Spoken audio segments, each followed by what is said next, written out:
Mandira, She'll come on. Yeah. So we have 5 more minutes. Yeah, I think we are going live now. Yeah, we are live. Let's start. Good evening and good morning, everybody joining us from US and across the world. This is like 3 days before the US presidential election, and we have quite a panel here from India because this US presidential election is not just about the United States. The world takes notice, the world has concerns, and never before than now, because of the happenings around the Middle East and the candidates who are also who are vying for the highest office of America, right? That has a lot of implications for the rest of the world. Depending upon a Harris presidency or a Trump presidency, we will have huge implications ranging from trade to global relations and military alliances. These impacts cannot be underplayed at all. And I often quote, and I did this even recently in another program, I often quote William Butler Yeats's famous poem, The Second Coming. And nothing quite captures the sentiment as that. The center cannot hold, things fall apart, and mere anarchy is loosed upon the world. And it ends by asking what kind of a beast slouches towards Bethlehem. So we don't know what beast yet will slouch towards the White House. I'm sure one of them will win and there will be a president. But who is going to be our president? And what will that say of us as a country? And I'm speaking here as an American. I've been a citizen here for close to 15 years now, and a resident of the US for close to 26 years. This is my 26th year in the US. This is my 6th presidential election that I watched. My first was eventful, which was year 2000, which is when, for the first time in so many years, the US election went to the Supreme Court and it was decided by the Supreme Court. And despite everything that happened, it ended gracefully enough. And we thought never again. But then came January 6th, 2020, when what I would like to call the citadel of American democracy, the US Congress, while carrying out what many Americans consider a sacred duty, the transition of power and the certification of the US election was disrupted by a riot, engineered and set in motion by a sitting US president. On this, I have no two opinions about it. Donald Trump, as sitting president, tried to overturn an election, and he set in motion a riotous mob that went and really wanted to kill. And if they had laid their hands, they would have. They wanted to kill the sitting US vice president. His own vice president and the entire Congress had to run for life. It is almost akin to what happened on 9/11 when Congress was evacuated. And what is a more shameful difference is on 9/11, after all the carnage of the day, American politicians united as Americans and sang the national anthem on the steps of the Capitol Hill to say to the terrorists that this is America.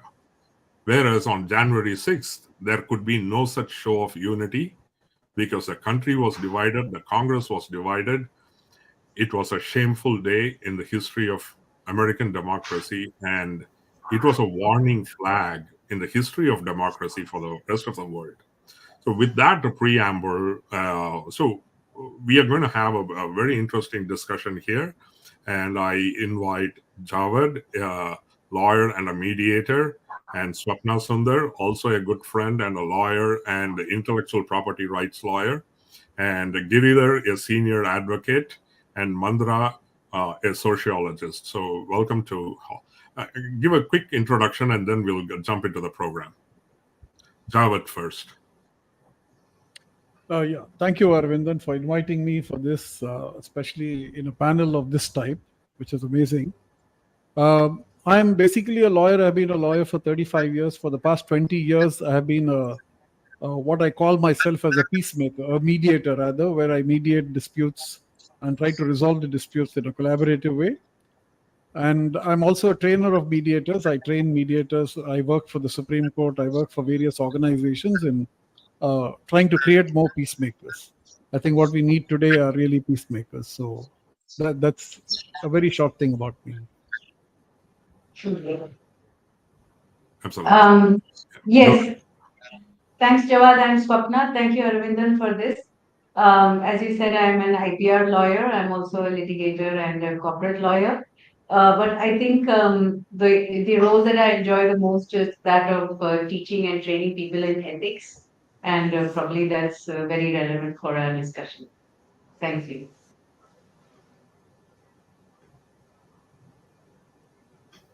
Hello, Aravindan.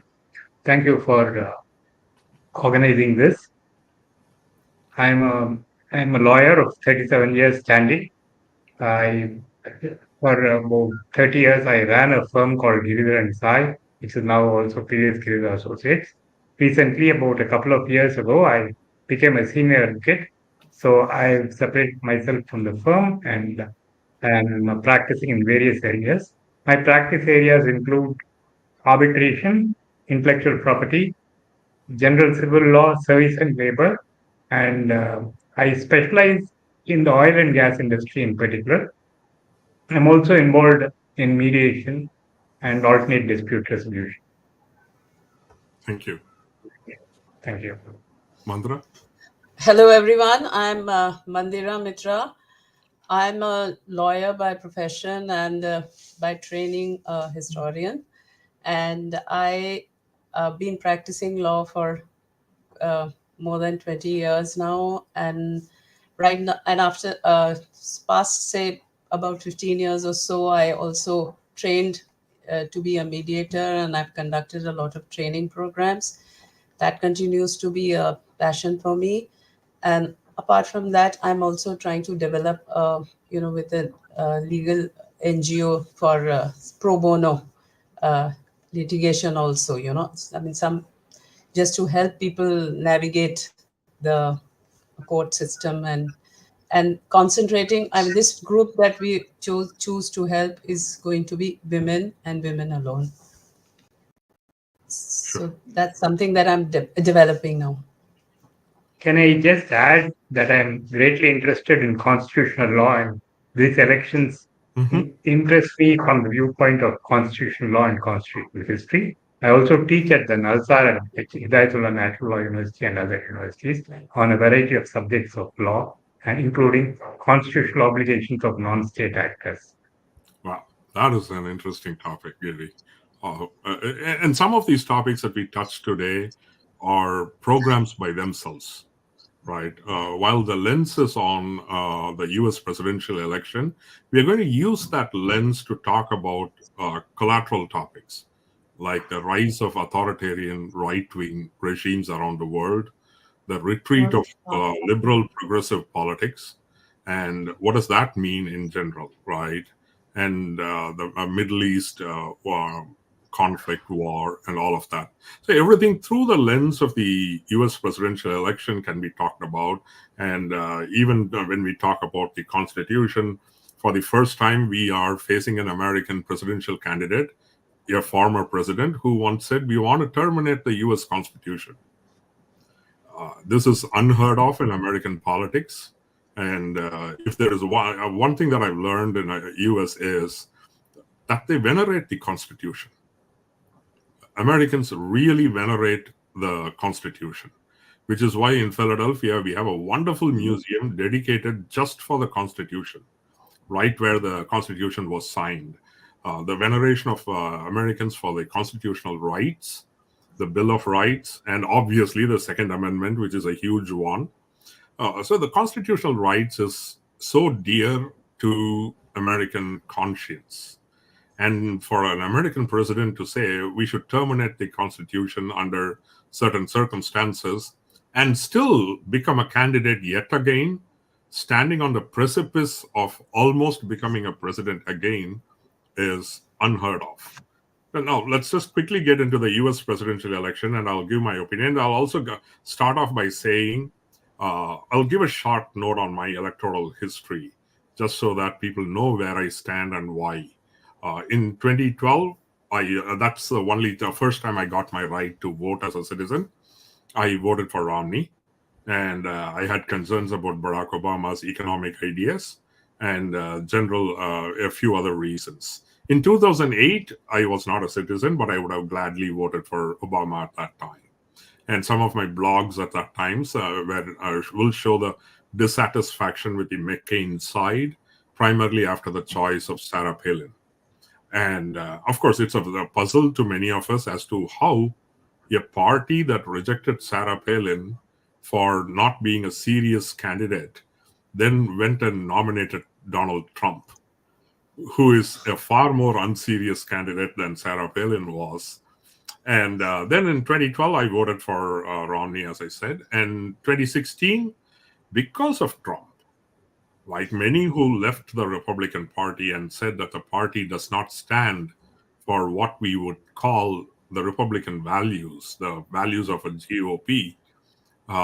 And I genuinely liked Hillary Clinton, who I still think would have been probably the best president in the last 50 years easily. She was that kind of a caliber. And so I voted for Hillary in a positive way and against Trump. And the 2016 election was quite a shocker for the world and for America itself. And in 2020, obviously, I voted for Biden, again, because Trump was on the ticket again. And now, again, I am faced with a choice where I have to go with Kamala Harris because, first of all, the other side is not just Trump. The Republican Party has veered so much into a completely different area that, forget about me, a newcomer to the United States. People who have been with the party for 30 years, 40 years, columnists, intellectuals, opinion makers, they all left the Republican Party saying, this is no longer my Republican Party, which is why we have, in a very strange turn of events, we now see Liz Cheney, the daughter of Dick Cheney, once the most hated Republican on the Democratic side. I mean, Hillary once called Dick Cheney Darth Vader. And today we have Liz Cheney campaigning with Kamala Harris. And the reason is not opportunism. The reason is because they all realize there are party issues and then there are issues for the country. And they place country above party. Obviously, Kamala and Liz Cheney will be at loggerheads on any number of issues. But when it comes to the state of democracy and the fact that the opposing side has got a very authoritarian figure, and when we say authoritarian figure, it's not about what Aravindan feels. This is what his own cabinet people are saying now. More than half of Trump's cabinet have come out and said, do not give him the keys of power. And his own cabinet, which consisted of army generals, they have said this man is authoritarian. And they have used what is now called the F word. Well, it's not as what you would think, it's fascism. And he's a prime historian on fascism, Paxton, who did his research on the Vichy regime in France, and then proved how the Vichy regime was very pro-Nazi. And 4 years ago, the same historian felt, no, it's an exaggeration to call Trump a fascist. Whereas now he revises the opinion and says, no, the person has become very authoritarian. So where do we stand on these politics and the principles, and where is the state of the race? And this is a race unlike anything that anyone has seen in their lifetime or read in history. And here's why. Usually, American presidents, when they lose an election, they sink into oblivion. Like George H.W. Bush, after 92, he was not to be seen. And when a candidate loses an election, whether it is Michael Dukakis or Hillary Clinton or Al Gore had more justification to compete again than Trump does. Al Gore lost by less than 500 votes in one state, whereas Trump lost in 7 states. But Al Gore didn't compete. So it's generally like, okay, it's time to move on. I had my chance. I competed. And also the party would feel like, you know what? We gave you your chance. You didn't bring home the bacon. Please go away. Which is what happened to Michael Dukakis, Hillary Clinton, Al Gore, so on and so forth. So this is stunning that a person who lost the popular vote twice by large margins, not just 500 votes. Like Bush lost the popular vote by 500,000, whereas Trump lost the popular vote in 2016 by 3 million and in 2020 by 7 million, closely. But he does have a point when he says he got the most votes as any Republican had.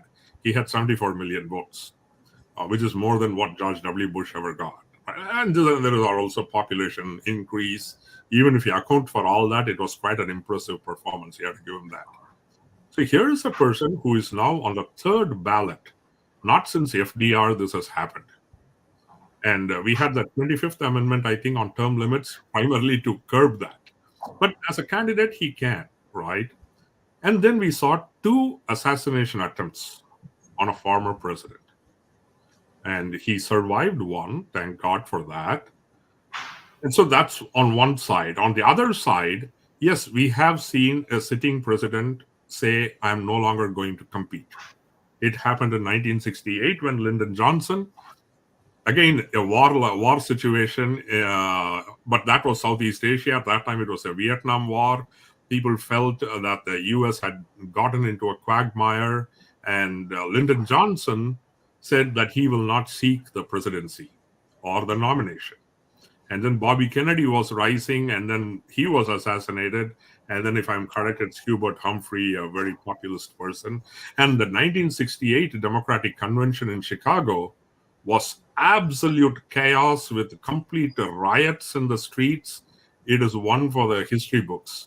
And actually, they thought this 2024 convention, again in Chicago, again with a war raging elsewhere, and with a strong opposition on account of war, people felt that there will be riots in Chicago, but the Democratic Party did pull off a very peaceful convention.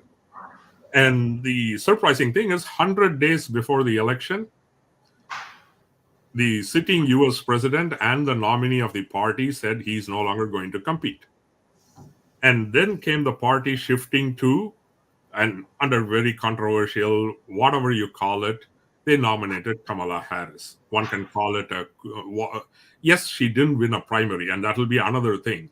Unlike Hillary Clinton, Kamala Harris has not won a single primary directly. And and for her to then morph into this very popular candidate, pulling in cash like God knows, she has outraised Trump and the Republican Party by a mile. And she has proven a better candidate than people hoped her to be. But is she better enough to go to the White House and, as Hillary said, shatter the highest glass ceiling in the country? And if Kamala becomes the president, she would have shattered not just one ceiling. She is not just a woman, she is also a woman of color, as we say. A biracial woman at that. And which is also another complication that is happening here. It's not, yes, we elected Obama, who is also biracial. But he was a male. Even then, the questions swirled, would America elect a female? Because at that time, Hillary was the champion. So where does the race stand today? And the race is standing on a knife's edge. It's really a margin of error election. You can, depending upon your political, leanings, you can pick any poll that will make you feel comfortable or make you feel anxious. I can pick 10 polls today to feel happy that Harris may win. or I can pick 10 polls that will make me feel anxious. So, and even pollsters tell you this, that there is no saying as to how this will go. It comes down to, and again, one thing we have to point out, particularly from my Indian friends who have often asked me, whenever I point to how Narendra Modi wins majority in India, well, didn't you elect Trump, right? America, Trump became president in 2016 only because we had electoral college.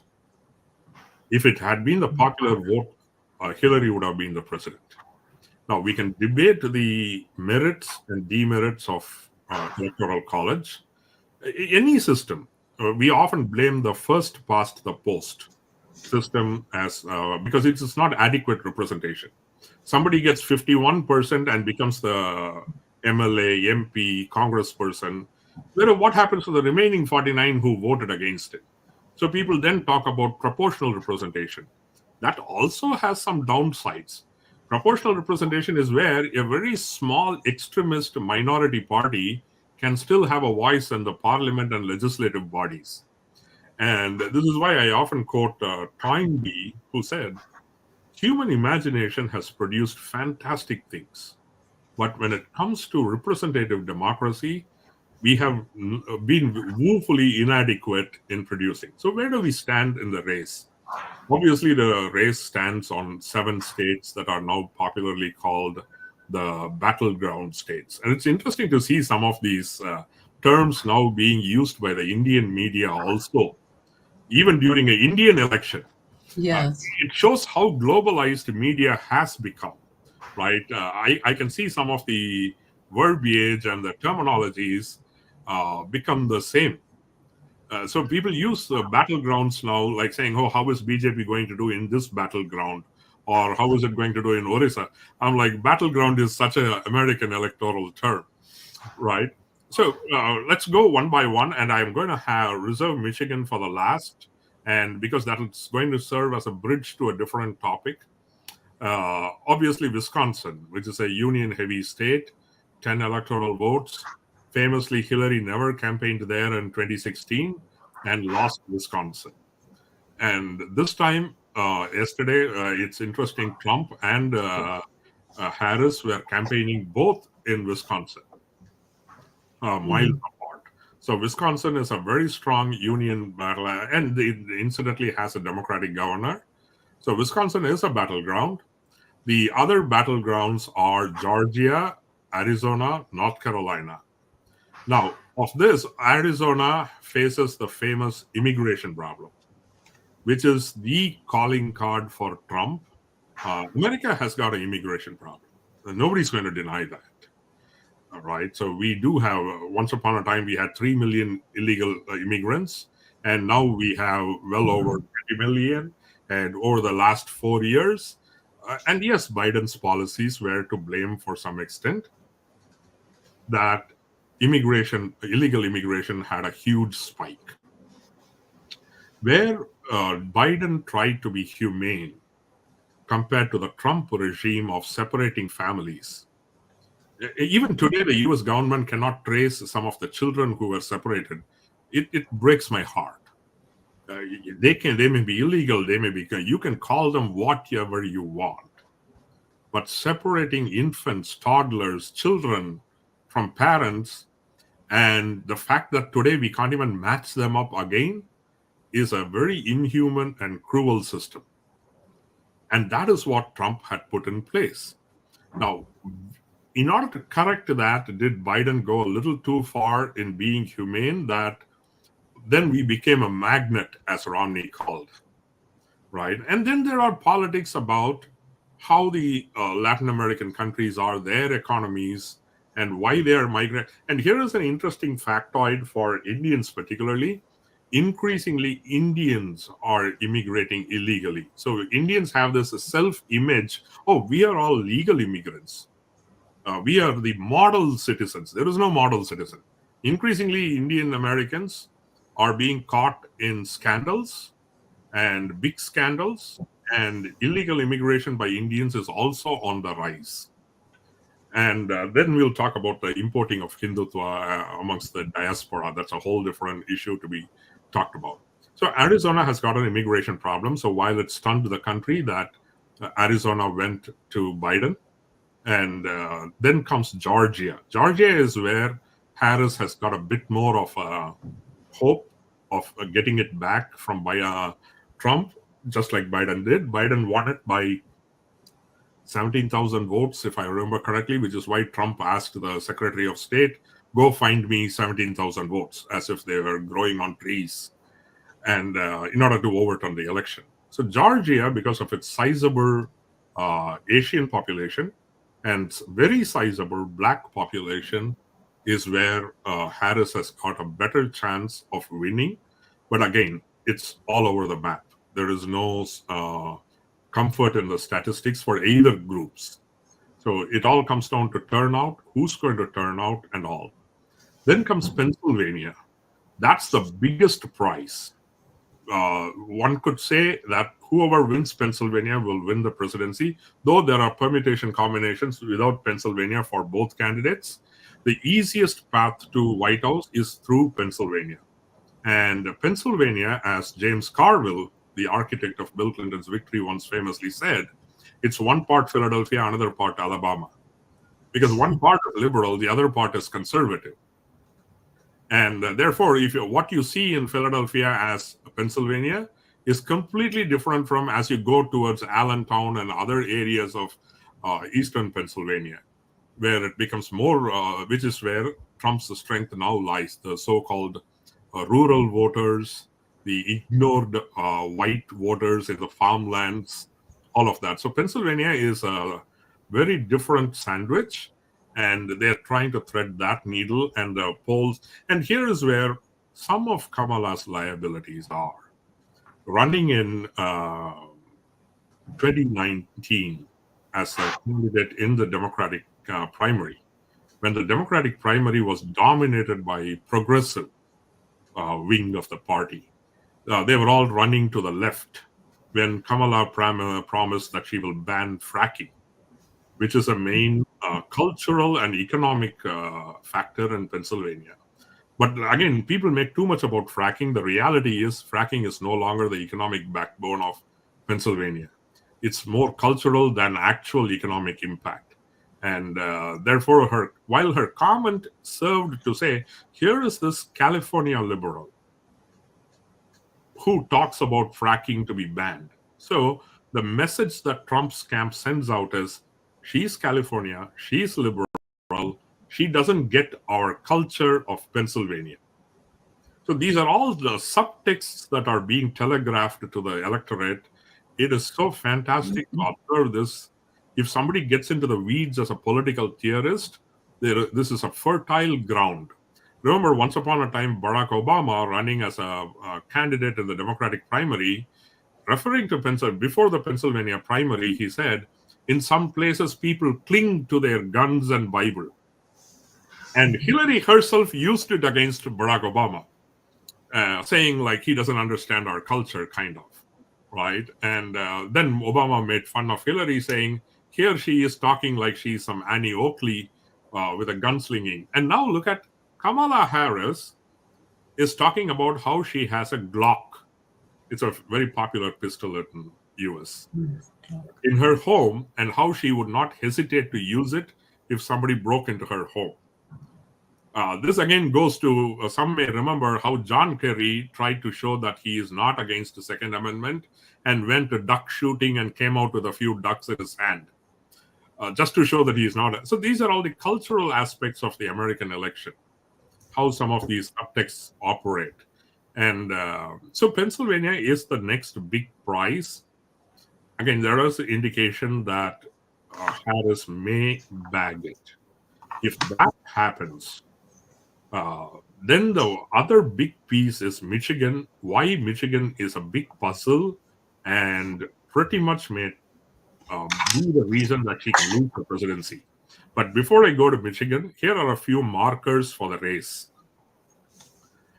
Trump is running this time round. Obviously, immigration is a big thing for him. And in his mind, anybody who is not white is coming from a trashy country. Though Indian Americans who support him like to wink at it. And interestingly, 2 days ago, yesterday, I think, he released a tweet calling upon Bangladesh to protect Hindu minorities. And immediately this is echoing in the Indian diaspora, like, oh, look, here is Trump protecting Hindus in Bangladesh. Tomorrow he will listen to the evangelicals in Iowa and then talk about how Christians are being persecuted in India. The joke will be then, right? So today, for the reason of votes, he's pandering literally to sections. Otherwise, he never cares about, first of all, he doesn't care about Bangladesh as a country. In his mind, that's a brown skin country or quote unquote, whatever terminology he used. I don't want to use it, but he had an uncharitable term for such countries. So Bangladesh, he's not going to care about it. It's a Muslim country, that too. Second, does he care about Hindu minorities? He cares a damn about any minority anywhere. So for him to say, protect Hindu minorities in Bangladesh and for Indian diaspora to seize on it is just fantastic. Whereas here's the Democratic Party who has nominated a woman of Indian heritage, right? This is so ironic that here is a woman of Indian heritage who actually talks about her Indian heritage too. Yes, she grew up as black. Yes, she has a more affinity towards that because when she grew up, there was no big Indian cultural scene or cultural heritage in the US, particularly where she grew up, I think Arizona somewhere. So with that, it's ironic that Indian Americans have jumped onto the bandwagon of Trump. Not all, quite a number though. Right, there's still the majority of Asians and Indians are still going to be voting for Trump. The other part, so immigration is number one for Trump, and that is a weak spot for Democrats. The number two is the economy. The economy, yesterday Wall Street Journal reminds, is actually very good. The economy is doing good, and Wall Street Journal says, not New York Times, the Wall Street Journal says, whoever the next president is, they're going to inherit a good economy, which is what Obama gave Trump when Trump came into office. Obama dealt with the greatest recession since the Great Depression, stabilized the financial markets, stabilized the economy, set it on a growth trajectory. That's when Trump came. And he's taking credit for that economy now. And now he's again going to inherit, if he becomes president, a fantastically strong economy. And then he's going to take credit for this. The guy has got a lucky mole somewhere, one has to say. And so the economy is one, and inflation. Yes, inflation was a major concern, and inflation has been largely tamed. And here's the silver lining for Harris. The gap between people thinking Trump will be better for the economy versus Harris is narrowing. Where he used to hold 15, 20-point advantage, now the gap is 6. So that is where this is going to turn a little bit. So the economy is immigration and economy is two things. When it comes to abortion rights, which was a big deal because of overturning of abortion rights by the Supreme Court, Harris has got a huge lead compared to Trump. And on issues of care for me on healthcare, she has a huge lead. So what else is driving the polls, right? This is where Trump's strategy is now raising eyebrows. He is running a very pro-masculine campaign, not seen in recent times. He always had a problem with the women vote in general, while the white women went for him over Hillary in a majority. But when you talked about all women vote, Hispanic, black women went 90% for Hillary, and they're going to go for Harris in 90%.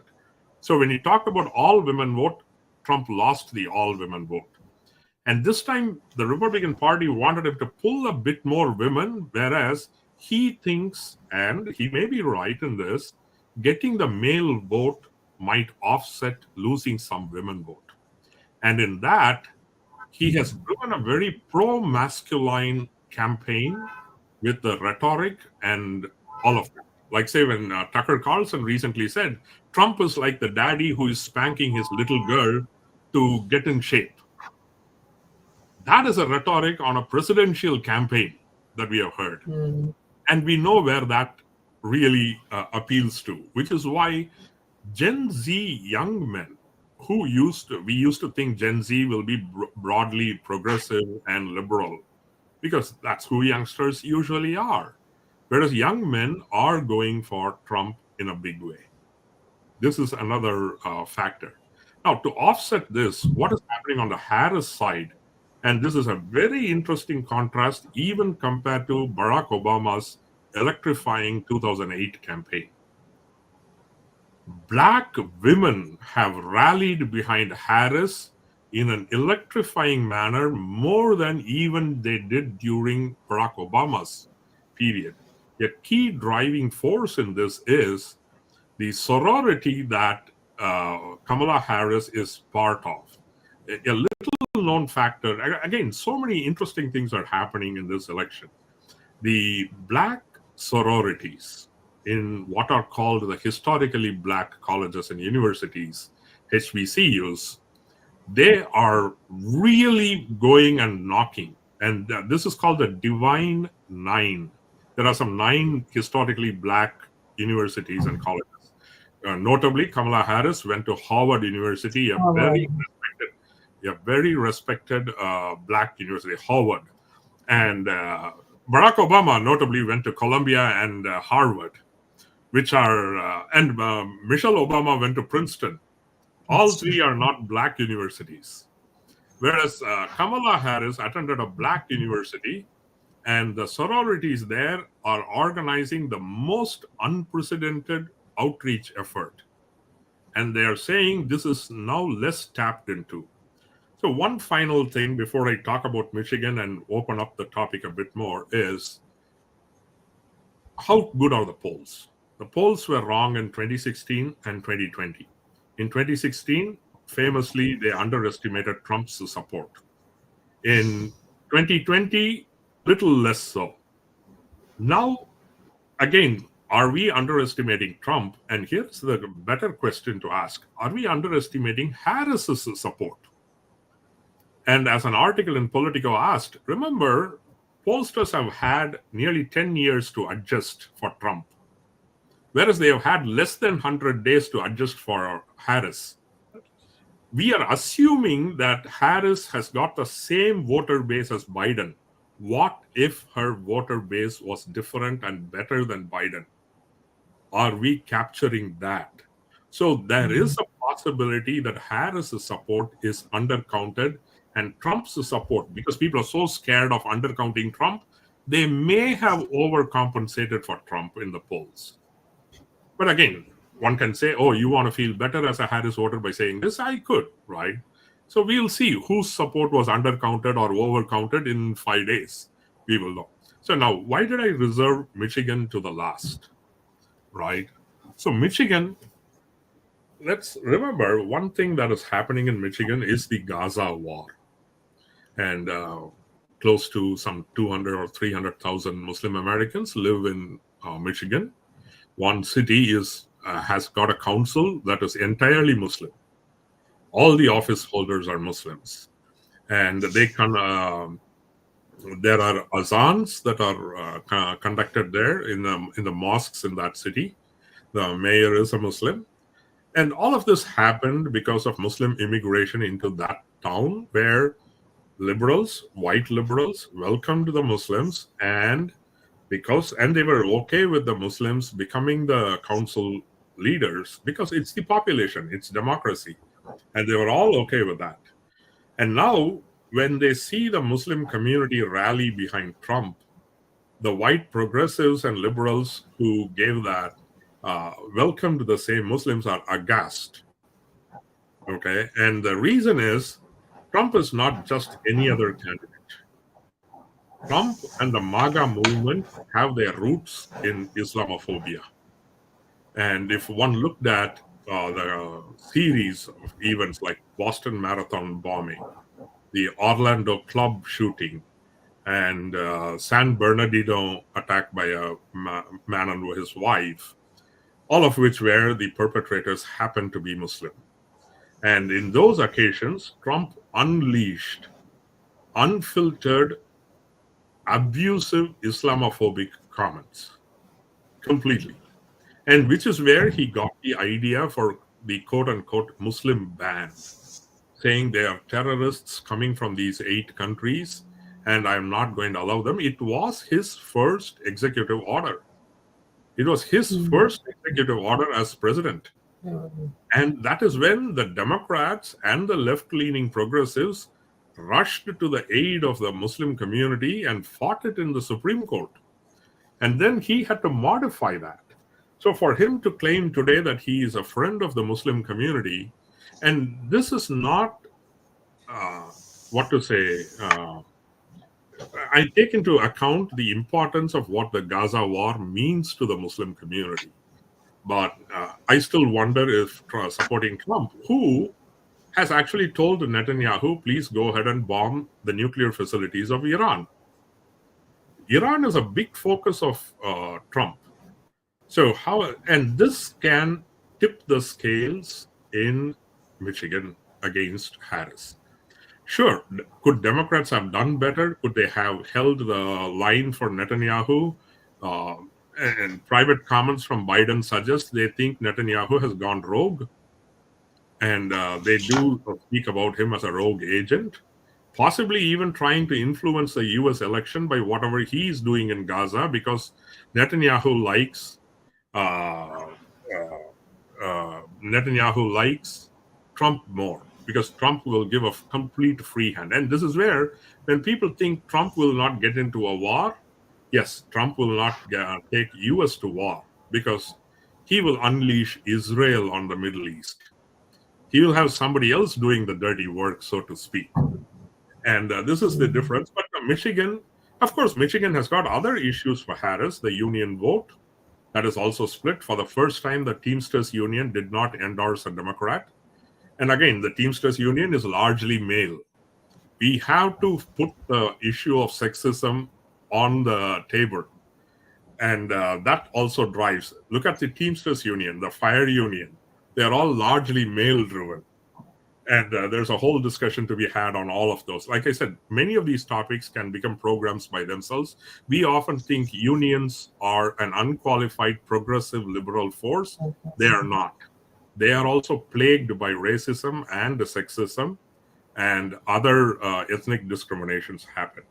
So the Gaza war is a major factor. And let's, again, Minnesota. Minnesota is a very reliably Democratic state. And Trump very correctly said if he had campaigned there 2 more times in 2016, he would have won Minnesota. Why?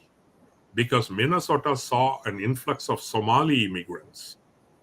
And there was an issue in the local community where Somalis, many of whom came and worked as taxi men, cab drivers, they refused to ferry passengers carrying liquor. All these issues were there. So both Michigan and Minnesota, some of the reasons why they became battlegrounds is because of Muslim immigration. And it is so ironic that today that the Muslim communities look at Trump, who is both against immigration and Muslims, as their possible savior, right? Yes, they are disappointed with Harris. Yes, Harris has not shown enough daylight on the Israel policy. There are community people who think, amongst the Muslim Americans, think that Harris can't say much now. She will be a different president because she does listen to them more than Biden did. So this is the second time that a war in the Middle East can possibly decide who the U.S. president will be. The last time was 2004 when the U.S. was at war in Iraq. More than the Afghanistan war, it is the Iraq war that drove 2004. It was a preemptive war of choice. With that, I will actually ask Jawad to chime in on what he thinks about the U.S. election and the perspectives here. I'm sorry I took a longer time than I anticipated. No, but that was a very, very informative session, Aravindan, because you gave so much of insight being there. I mean, this gave a very objective analysis of where the elections are heading and what we can expect or not expect out of the elections. Now, insofar as what it means for the Middle East or generally, I think no US president, regardless of whether it is Harris or whether it is Trump, is ever going to go against Israel. Okay, that there is a commitment to Israel and they're going to honor that commitment. Nobody's going to go against it. But I sometimes wonder that, we read about the genocide that's going on, 43,000 people dead, most of them women and children. And it is a very, very shocking thing to see that the footage that comes out of Gaza and to see the kind of destruction that is happening there. But sometimes I wonder, what if Trump had been the president instead of Biden? Would it have been worse than this? What would have happened then? Okay, so Do you want me to answer it now, or do you want me to, or is that a rhetorical question, or really? it's a rhetorical question, but you may answer if you have an answer Sure. for that. Yeah, absolutely, absolutely. Yeah, So yeah. one thing anyone has to understand, whether it is India or the US or many countries, we could say this. Countries have permanent interests, which is why when whether it is a British Prime Minister, whether it is Tony Blair or whoever it is today, and even Narendra Modi, for all he says bad about Nehru's China policy, he is following Nehru's China policy for the large extent, right? Yeah. And there are realities, right? And the reality is, Democrat or Republican, there is an American interest at stake, and that is protecting Israel. And while I say that, we also forget a lot about how much of hand-holding and dealings go on between the American presidency and the Middle Eastern oil countries.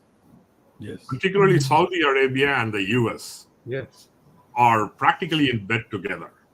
And it's not just about oil, actually. Remember, whatever Saudi is doing in Yemen, it is with the American backing. So we often overlook how pro-Saudi or pro certain other, even with Egypt, we are not at war with Egypt, despite all the topplings that went on with Egypt, right? So we forget that part. And remember, America went to war with Saddam Hussein, with whom it was doing business. Yes. On behalf of the Saudi regime. Yes. So we often, and at that time, not many people remember this, the stated condition amongst the Gulf countries for allowing the US to get into the Middle East and go to war is that Israel should not be part of the coalition. And Israel and Saddam Hussein, knowing this, wanted to capitalize on this gap. And he fired missiles into Tel Aviv, and George H.W. Bush personally held back Israel from retaliating. It was legally entitled to retaliate. But the condition is, if Israel even fires back one missile at Baghdad, the coalition goes away. So George H.W. Bush literally managed a chess piece there. Yes, while when we say that the death toll is horrendously women and children, right? For instance, I talked to my daughter, who is a student at University of Michigan, and she, when I asked her what's the difference with Ukraine war, where also hundreds and thousands are dying, here there are more children dying. That happens in Gaza. Now, would Trump have held back any of this? There is no indication to say so. Remember, this is a man who, like, just think about how Obama spoke about when bin Laden was killed versus when Trump talked about when Soleimani was killed, right? The latter was, forget about being unpresidential, it was cruel even to a point. Even killing a terrorist People Yes. don't talk about it in certain terms. Whereas if you looked at Trump's language, it will show that he doesn't value life. So would he have valued any life, including Sinwar or anything? That is open to question. And again, he is giving Exactly. Netanyahu a free hand. No, that's the point I'm trying to make here. Because see, the Arab American Muslims disappointment with Biden, while it is understandable, it is rather surprising that they are not looking at the alternative. What if Trump had been there, if instead of Biden? Now, this is where the support to Kamala Harris. Now, as a mediator, I'm always interested more in the people. Because there are people behind ideologies, people behind the politics. So, being more interested in the people who are there, I'm just trying to compare what would be Kamala Harris's approach and what would be Donald Trump's approach. I'll Uh, give you one difference here. One thing again, people now with the distance of time have begun to realize you may violently disagree with George W. Bush on this policy or that policy, even on his decision to go to Iraq war. But one thing that Democrats and even liberals who once loathed the very name of George W. Bush are now realizing what a gentleman he was. compared to Trump. Not just compared to Trump, by any standard. By The day after national prayer at the National Cathedral after 9/11, he went to a mosque. He offered prayers and he said, "This is a war against a country for a certain reason. This has got nothing to do with Islam." And when his personal security guard, a Muslim, was asked to step off from a plane, he then came and appeared in front of the cameras and said, "He stands for me. He protects my life. I have faith in him." Right? That level of Yeah. here is it's if the Muslim Americans were supporting a candidate like that, I have no issues. I can understand. But how do you support this guy? How do you support Trump? Exactly. See, this is what brings us to the question of the personality. What kind of a man is Trump and what can we expect out of him? See, before he was elected as president in 2016, Bill Eddy wrote a book called Trump Bubbles. And I don't know whether you have read this book, but it's a very interesting book where basically he says that, what happens when, emotions trump thinking, fear trumps facts, and love for the leader trumps logic. What happens when these things happen with the people and a man like Trump gets elected? What do you expect out of him? Because he categorizes Trump as a high conflict personality. He is. Yeah, he is. So what is a high conflict personality? There are several traits that he highlights. I'm just reading out what he has written. He says preoccupation with blaming others, all or nothing thinking, either you're with me or against me, intense or unmanageable emotions, like unmanaged emotions. Okay, and extreme behavior or threat of extreme behavior. So now all these characteristics we see in Trump. Okay, now look at his followers. What kind of followers he has? Because what is the characteristic of these high conflict personalities is that. 1 minute, let me just find out. See, there is generally among these people, the followers of Trump, there is a lack of self-awareness. So it's not about, it's all about how they feel about the whole situation. They don't go beyond those emotions or feelings to analyze that. Lack of, behavioral change. There is no change in behavior. And belief that problems just happen and it's always someone else's fault. So when you look at it from a more, cognitive biases perspective, there are 4 kinds of biases that are operational here among Trump's followers. One is an assimilation bias. So they assimilate all that information that fits into their perspective or their worldview, and they reject all other information that contradicts that worldview. Okay, like Hispanics are bad, blacks are bad, Muslims are bad. Now, whatever information that fits into that perspective is what is assimilated. The rest of it is rejected, which is cognitive dissonance. And the second, that is the second bias. Cognitive dissonance is the second bias that they suffer from. The third bias is a false consensus bias, because they tend to believe that everybody thinks like them. Okay, so it's perfectly normal to believe that so and so is bad, or this community is bad, or that group is bad, or this country is bad. And if you don't agree with them, there is an attributional bias that comes into play, where they attribute negative intent to you. You're against America, you're against us, okay, you're against civilization, blah, blah, blah. So all that goes on.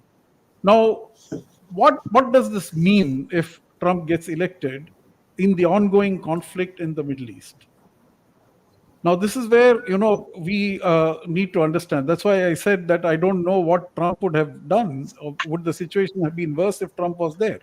Now, one of the things you pointed out was that Trump actually wanted Netanyahu to bomb the nuclear installations of Iran. Okay, now to what extent will that go? Now, perhaps Harris might have will definitely support Israel. I mean, no president, as we all agree, that no president is going to go against Israel. But what will happen is Harris will also pay attention to global opinion, which is increasingly, going against Israel now, thanks to the Netanyahu going berserk with his genocidal actions. So France is now talking about withdrawing support to Israel, at least the military support. UK is supporting that. The Far East, the South Asian countries are all against Israel. South Africa has, taken a very strident stand against Israel. That's right. Even the American public opinion on the street is overwhelmingly against Israel. Anti-Semitism is no longer a bad word now, because people are talking against Israel, and it is not regarded as being anti-Semitic. So with all these changes, I think Kamala Harris will be paying more attention to that also. So maybe today she is maintaining a particular stand, but once she gets elected, she may have to moderate that, and she may be, but that you can't expect from Trump, because Trump cares two hoots about world opinion. He's not bothered about what people He think. will do something just to rub it in. Just to rub it in. He will do exactly, to rub it in, he might do something more drastic. Yeah. See, all he's concerned about the support of his, redneck supporters who are stridently pro-Israel, right? So this is what we can expect. And the second thing that I see happening is that what kind of cabinet is going to be around these people. Now, Harris might appoint more moderate voices, people with more moderate political viewpoints, who will be able to guide her in a better way to handle the situation. Whereas Trump is going to be surrounded by the likes of Jared Kushner, though very solemnly he has said, I'm not going to be a part of the White House. But who knows what is going to happen afterwards. And we all know that, how Trump instinctively selects his advisors. He doesn't go by any logic or rational, or doesn't, as long as he likes the person at that moment, that person is hired. So this is the kind of, the kind of approach that Trump is going to have. So given all these things, what is going to happen in the Middle East, we really don't know, because if Trump comes to power, I don't think we can have any expectation of any ceasefire talks, at least which are now going on. I don't think that, there will be any restraint on Israel on what it is doing right now. So it is going to be, all hell is going to break loose, is how I'm able to see the situation turning out if Trump comes to power. Absolutely. And talking about, the other countries, the other Middle Eastern countries, this the kind of bonhomie that exists between the US and Saudi Arabia, this goes back to the 1970s. See, because three incidents happened in the 70s. One was the Iranian Revolution, where Ayatollah Khomeini overthrew the Shah of Iran, who was an American supporter, right? The second thing that happened was the Soviet invasion of Afghanistan. And the third thing that happened was the capture of the Mecca by some 300 ultra radicals from Saudi Arabia itself, who felt that the Saudi regime itself was not radical enough. Now, this led to a kind of a rat race between the Shia and Sunni part of the groups that exist within the Islamic religion. So Shia Iran versus Sunni Saudi Arabia. And Saudi Arabia helped US in trying to drive Soviet Russia out of Afghanistan. That is where the Mujahideen got trained and they were sent into Afghanistan. Osama bin Laden was created. So all these things happened. And virtually Saudi Arabia exported its petrodollars to every country. For example, Pakistan was totally run over by the Saudi petrodollars, all kinds of madrasas, because that was the time when Ziaul Haq was in power and the Islamization of Pakistan took place. So this has led to a kind of an irreversible damage in the Muslim world. Okay, where you find the kind of extremism, the kind of the ultra radical belief systems that were propagated through the Saudi Wahhabi ideology, which was because Saudi Arabia was threatened within itself on the ground that it was not radical enough. So they decided to become ultra radical. Of course, that is being toned down now. That's a different matter. Mohammed bin Salman is trying to reverse all the damage that was done. But the damage is so far done because that ideology has infiltrated so much into the Muslim world that it is going to take a long time to get rid of that. This is a fantastic topic, actually. Like I said, many of these topics they deserve a program by themselves. Yeah. So and I not can go on to talking about it. cut you off, Jawad, but no, I'll stop here. I wanted to stop here. I got a question through some viewer on YouTube. I don't agree with the tone of the question and why it is directed particularly to Jawad, but I want to address it and make a larger point. The question is from one Ravindra Murthy asking, Dear Jawad, and I don't know why he's specifically targeting it to you, whereas I was the one who talked most about the US election, but I can kind of guess why. I'm an Indian settled in USA. I am voting for Trump. Am I a redneck by your criteria? Right? I don't think you gave any criteria, and nor did you speak about Trump voters being redneck. He is directing it to you for, I'm going to say it bluntly, because he knows that you're Muslim. And I did mention redneck supporters. Okay, redneck supporters. Okay, but then here's the thing, right? Voting for Trump happens on many planes. Not every voter for Trump is racist or xenophobic or a redneck. But I will say this: Hillary Clinton was absolutely correct that there are supporters of Trump who are a basket of deplorables. Because you see the racist rhetoric, you see the sexist rhetoric that happens in the campaign and the rallies of Trump. It is evidence of what goes on, right? And this is attested by exit polling in 2016. How sexism and racism drove the voting has been established by polling. And a good number of Indians, and this is also there, right? And this is where we could talk about, and we will talk about this a little later, about the exporting of Hindutva as a foreign policy and how Islamophobia, what role did a bulldozer have in Independence Day rally in New Jersey,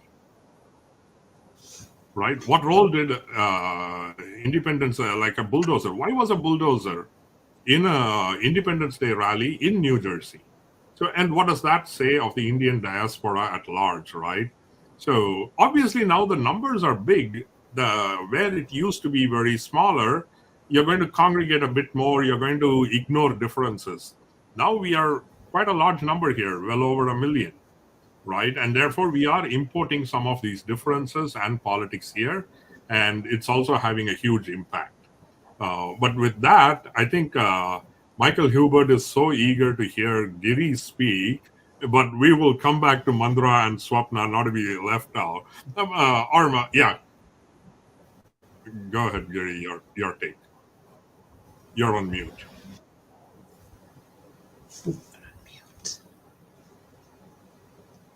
You just have to unmute. Can I unmute? Hello. Yeah. Good morning and good evening, everybody, depending on which part of the globe you are. Just before I come to the topic, I cannot resist responding to what Jawad and Aravindan were saying. I'll just take half a minute on that and go ahead. One has to understand that in the 40s and 50s, perhaps 50s and 60s, I should say, there was a pan-Arab movement in the Middle East where it was not colored by religion at all. but the Western powers, including the US, consciously supported pan-Islamic movement to downplay and undermine the pan-Arab nationalist movements in order to control oil and other resources and also political forces in that area. That history should not be lost sight of in light of subsequent events.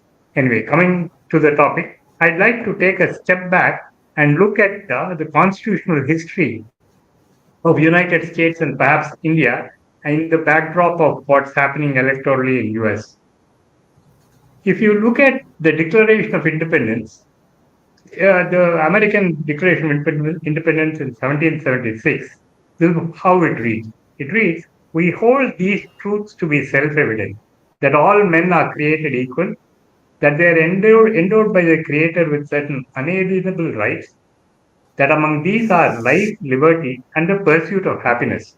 Very interesting that the US Declaration of Independence talks about the pursuit of happiness.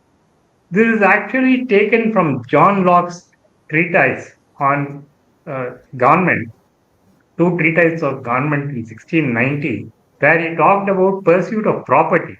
Apparently, Thomas Jefferson was unhappy with the use of property because he thought that the property in slaves should not become permanent. Although he himself was a slave owner, he was on the way to, he was thinking already about liberation of slaves.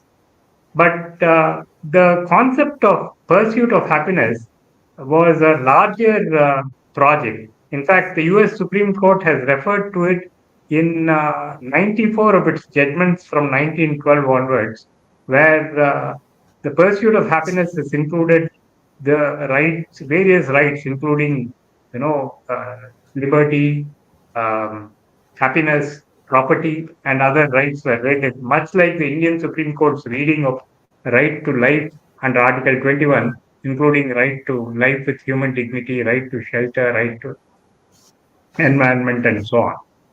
So, when we are debating this, when we are discussing the scenario of US elections, presidential elections, one needs to understand that this is happening behind decimation or devaluation of electoral democracy in many parts of the world.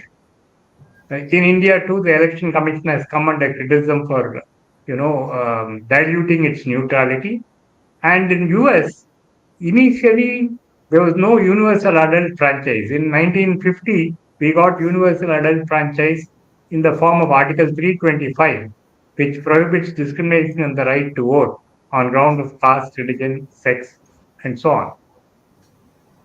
In US, the 15th Amendment guaranteed the right to vote, or rather prohibited the US legislature or the state from enacting any laws depriving the right to vote on the ground of race, color, or other or previous condition of servitude, that is slaves.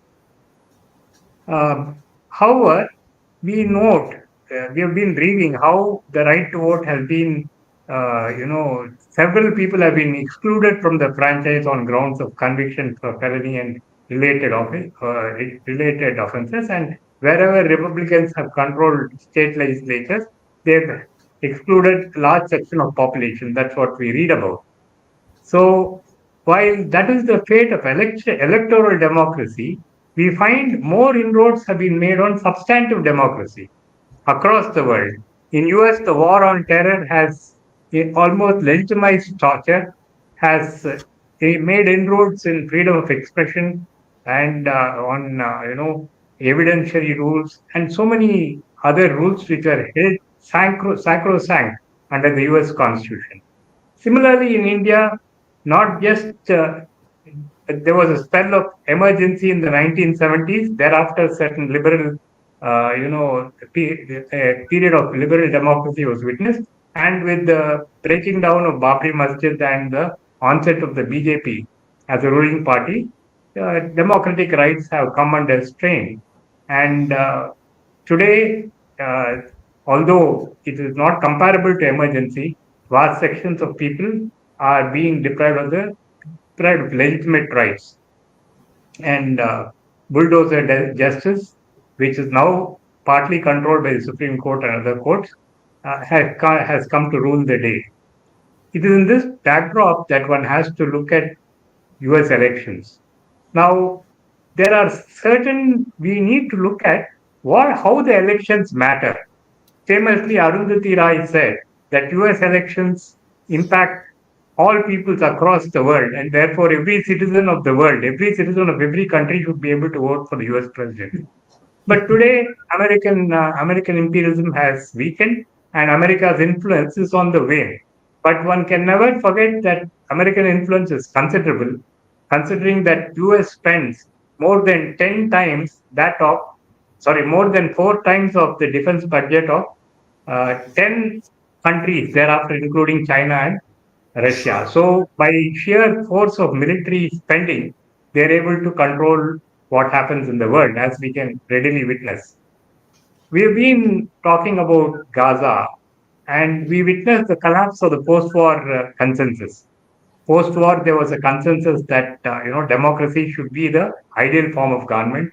There was a consensus on the freedom from colonialism, and Palestine is the last colony standing. And today, all the erstwhile colonies, including India, have deserted the Palestinian cause. There was a consensus on humanism. There was a consensus that every nation's sovereignty should be respected, that peaceful resolution of disputes, international disputes, should be the order of the day, and war should be the last resort, and that too with the sanction of Security Council. There was a consensus that even during war, certain rules applied, including the Geneva Convention, and that bombs should not be dropped on civilian population, and let alone on hospitals or schools. But today we find that that consensus has almost collapsed. Now, the election of Trump or Kamala Harris, is it going to matter to that collapsing constitution? Is it going to restore the post-war consensus? Is it going to stem that breakdown of the consensus? I do think that partly it would do so, but in a large measure not so. Both candidates support Israel. Both candidates have not protested. In fact, while Trump has gone to the extreme, Kamala Harris has not called for or done anything in the government to stop export of arms.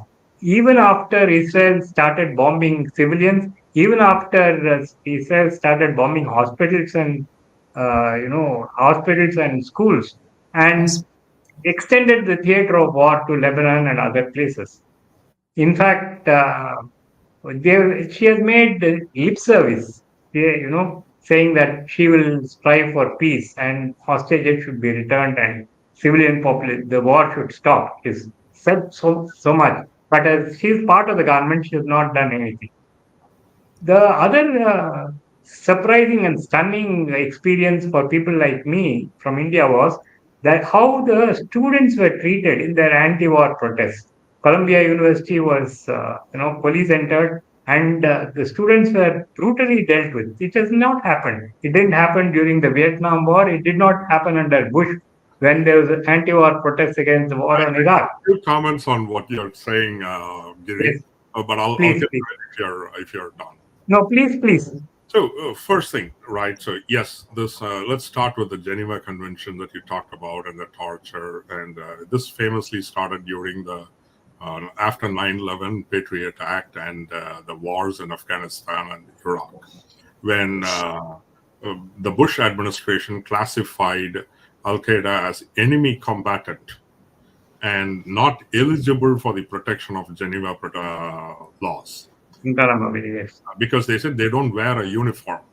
But this was a very legalistic parsing of the term of who is protected. But this, particularly after the horrors that came out of Abu Ghraib, the abuse of the prisoners in Abu Ghraib, when that came out, there was a collective shame, and particularly driven by John McCain, who was himself a prisoner of war in Vietnam.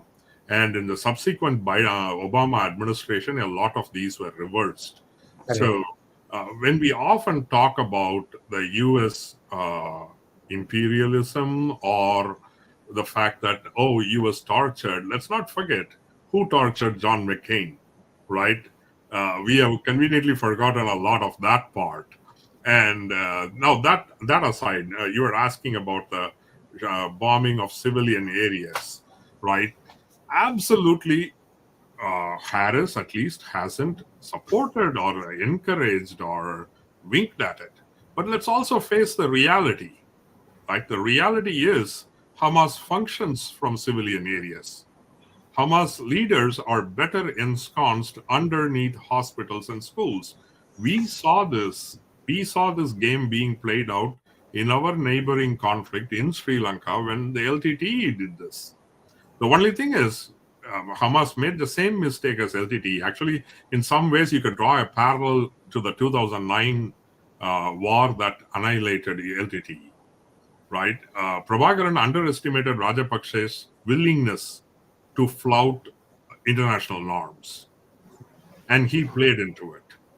At the end of it, the Tamils lost, Rajapakse won, which is what is happening more in Gaza, where they played into Netanyahu's hand, who was actually having his own political problems. The guy would have been possibly overthrown in a political realignment within Israel.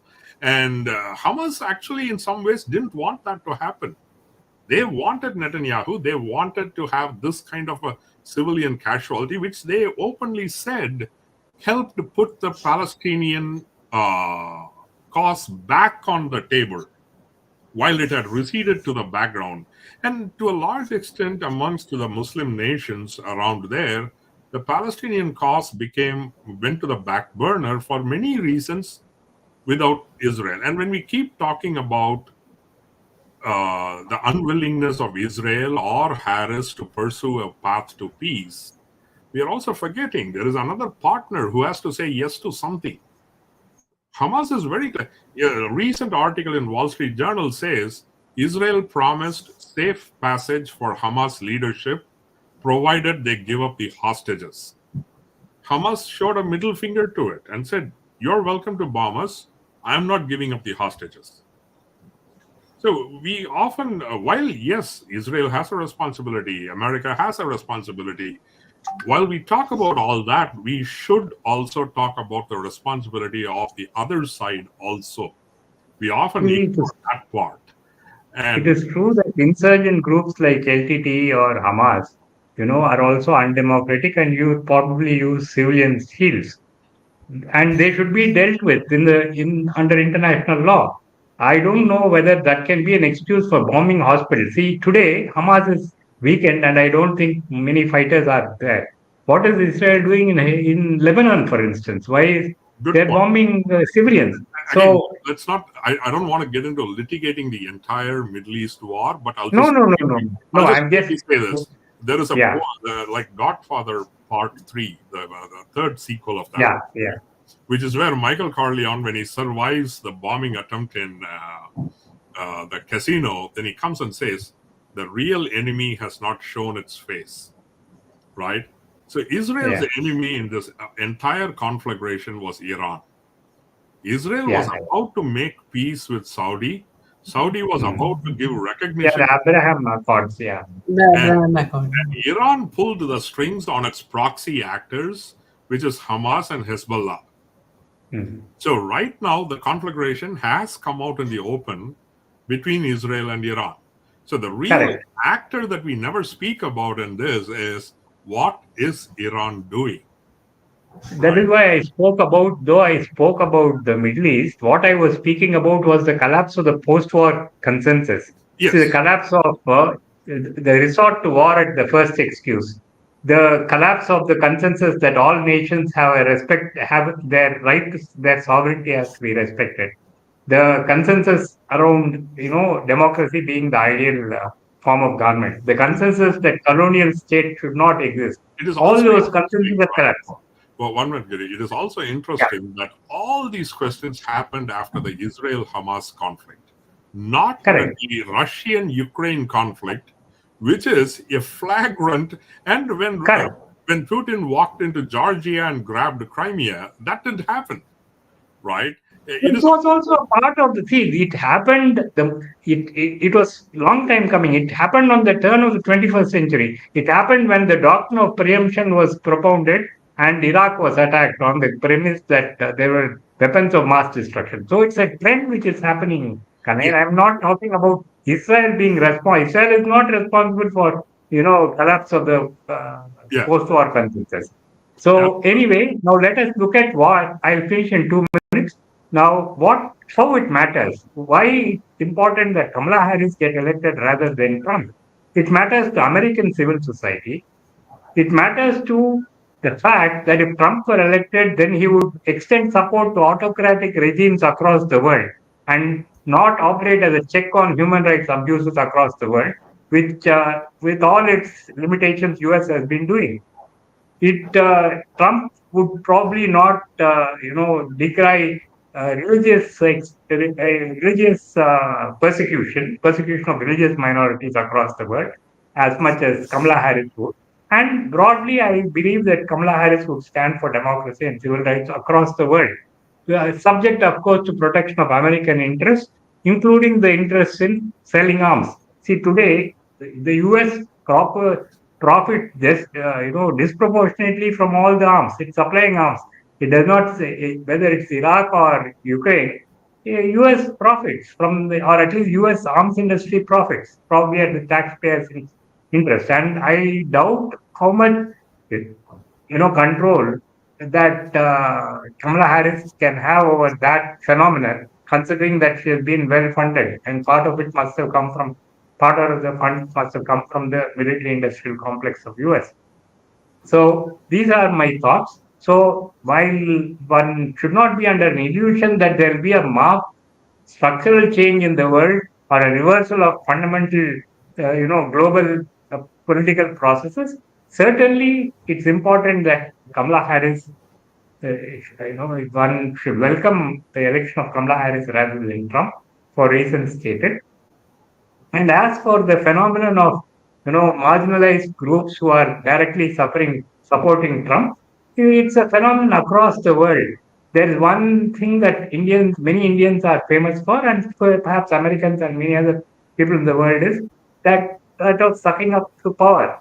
That we tend to be attracted to people in power, and particularly people macho dictators who flex their masculine muscle are attractive to several people. Secondly, the phenomenon of Sanskritization that you looked at in India. For instance, the beneficiaries of reservation, the beneficiaries of Mandal politics are today supporting forces which are opposed to such, democratization, social democracy. So this is a phenomenon across the world, and that is why Khalil Gibran said that the throne of the oppressor lies in the mind of the oppressed. That's a phenomenon. I don't know how we are going to deal with it or how to combat it, but unfortunately, it's a universal phenomenon. Thank you, everybody, for listening to me, and thank you, Kannaiyan, for your interview. Sure. Now, Mandira or Swapna, who wants to go ahead with your thing? Swapna, you want to go ahead? Yeah. I have a very. You need to. I have. I think so. Yeah, sorry. Can you hear me now? Yeah, perfect. Yeah, great. So I have a very small comment to make. My comment is that I think that the cultural backlash that we will get from the election of Trump, I would like Kamala Harris to win the election. I feel that the cultural backlash would just give permission to a lot of other people around the globe to put down the progress that has been made in culture, particularly with regard to women. And I feel the defeat of Roe versus Wade is one of the most important issues at hand. But that's not the only thing. I think that in the last his presidency, Trump did reduce the grants made to the arts and culture sector, and I think he reduced funds to museum workers and art and culture workers. And I think, like our own national leader, he doesn't like comedians and people who make jokes of the world's most tragic issues, because most fascists don't like people to be happy, and they don't like people who make other people happy by telling jokes. And I feel that he will give permission to a lot of people to promote that kind of anti-culture, anti-people activity. I feel that there are a lot of people in India that I speak with who believe, and we've been talking about women, so I can tell you this, who believe that the role of the President of the United States is the role which requires a great deal of power, and they believe that a woman is not capable of wielding that. And whether they like it or not, they are not looking at the politics at all. So I think gender-wise, art-wise, culture-wise, and probably improving the humanist quotient of us as human beings, I think Trump's election will set us back. And because leaders across the globe who are already of the right-wing fascist mentality will take a cue from him, and that's not a good thing at all. And to echo a part of your comment there, Swapna, right? Just like what we have seen with the textbook wars in India, right, where the regime wants to present a certain perspective of history, right? Yes. And Trump and what they now call the anti-woke Yes. trend, Yes. trend of Exactly. presenting a certain American history, whereas only now, yes, the past inglorious chapters of American history are now more openly spoken about. And they want to go back to an era where American history was more, whitewashed and, Right. sanitized. Exactly. So Exactly. see that cultural aspect. Yes. I have just one more thing to add. I think the world takes its cue on diversity, equity, and inclusion from the US and to a large extent from Europe. And I feel that these movements, people are not committed for a lifetime to these ideologies. Every time there is a change in the government, there is a drop in funding. Certain organizations will pull back on these which are not considered to be actually profit driving activities. So, companies who or governmental organizations or institutions which are social in nature who stop receiving funds, the first things to go will be DEI and care related issues and issues related to supply chain management. A lot of DEI and women related compliance in Indian economy happens because companies down the supply chain who are the buyers in America demand it. There is no internal push towards compliance on DEI or sexual harassment. All companies are driven to it because their buyers in the United States are demanding it. And if the buyers in the United States don't see any value in it anymore because we have a president like Trump, down the line, our development in the last from 2015 to now, whatever development has happened in DEI and sexual harassment and compliance with labor standards, including labor standards for children, will all take a backseat. And this part, I absolutely agree. And already we see, and this is something that we should reserve a little bit after Mandira's comments, because we want to come and talk a little bit quickly about the rise of anti-democratic institutions and all of this in a certain. So, Mandira, we'll hear you out on your take. Yeah. Election. Good evening to all. What I'm going to discuss is really what I, after reading some literature, what I could find, come up with some ideas about the likely impact in certain key areas for India, if either it is Trump or it is Harris, if they get elected, what happens in some key areas of in India. So, to begin with, in my opinion, that for India, who becomes president will not matter in terms of personalities, because both Trump and Harris are favorably inclined to India due to geopolitics and geoeconomics. So both of them, as far as India is concerned, there's not much difference. But what they are going to do, yes, there will be some impact. It will be different. And in fact, coming from the present Indian government, in August 2024, speaking at an event, External Affairs Minister Dr. Jaishankar said that we have every confidence that we'll be able to work with the President of the United States, whoever he or she will be. So this is what is coming from the government of India about the elections in America.